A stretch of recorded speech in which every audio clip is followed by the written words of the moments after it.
Iran's president says state sponsors of terrorist groups like the Taliban, Al-Qaeda and Daesh cannot claim that they are fighting terrorism. Rouhani made the comment during a meeting with the Pakistani Parliament Speaker Sardar Ayaz Sadiq in the Iranian capital. Rouhani said some countries have for years funded and armed terrorists, and they are still doing so. The Iranian president added that the region is plagued with terrorism and all countries must join hands to beat terror groups. The Pakistani official also said the Taliban and Daesh are growing in the region and they should be confronted through cooperation among regional countries.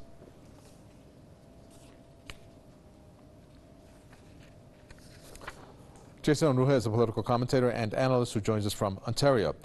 Iranian president saying that there are some countries who are sponsors of terrorist groups like Al-Qaeda, but yet they're saying that they are fighting terrorism. Which countries do you think Iran's president is referring to? Oh, there's no doubt that the Iranian president is referring to the United States and Saudi Arabia primarily. These two countries have done the most to fund those who are attacking many Middle Eastern countries, the Daesh, ISIS, etc. Saudi Arabia is particularly one of the worst in the region because it's so close to the actual action. Saudi Arabia has continued to fund Wahhabist groups all through the Middle East, through ISIS, to Afghanistan, Yemen, and everywhere else in between. Saudi Arabia has been using these extremists to push their own agenda. Instead of expending their own manpower on most of their own imperialist endeavors, they often use Wahhabists to do the dirty work for them. This way they have a seemingly plausible deniability. They can turn around and say we must denounce terror while they themselves are actually funding it. Now, even though the international community already knows that they're doing this, everyone knows that they're doing this. The most heinous of human rights abuses are carried out while the Saudi hands can be seen as completely clean from it. It should not be a coincidence that every target of Saudi Arabia has been attacked by ISIS, particularly Syria, Daesh, etc., other such groups. For some reason, ISIS never attacks Israel, which is Saudi Arabia is in an alliance with, even as they kill Palestinians.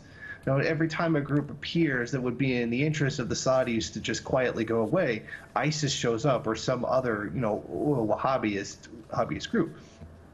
The U.S. is also has a terrible influence on this.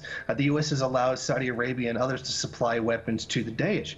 When the U.S. State Department announced on, I think it was about March 24th, that it was sanctioning, the 30 countries or entities for arms control measures, not a single one of them was accused of providing arms to the Daesh.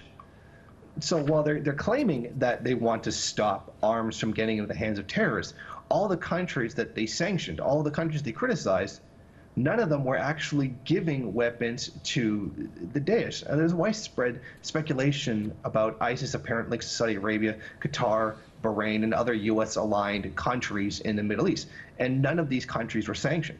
No, the 30 entities that were made subject to the new sanctions were specifically targeted under a law making it illegal to supply arms to Iran, Syria government, and the Democratic People's Republic of Korea. The Syrian government is ISIS's primary enemy. Iran's IRGC are on the battlefield against ISIS every day, and Iran has taken other measures to support Syria. If defeating ISIS is the stated goal of the United States, why would they disarm their opponents? Of all the priorities of the U.S. government, why is cutting off weapons to the Syrian government, Hezbollah, Iran, and other anti-ISIS fighters such a priority? Is there any such action being taken to cut off the weapons supply to ISIS or al-Nusra? Is any investigation taking place into Saudi Arabia's alleged ties to the Daesh? Very well, thank you for that indeed. Jason Unruhe, political commentator and analyst from Ontario.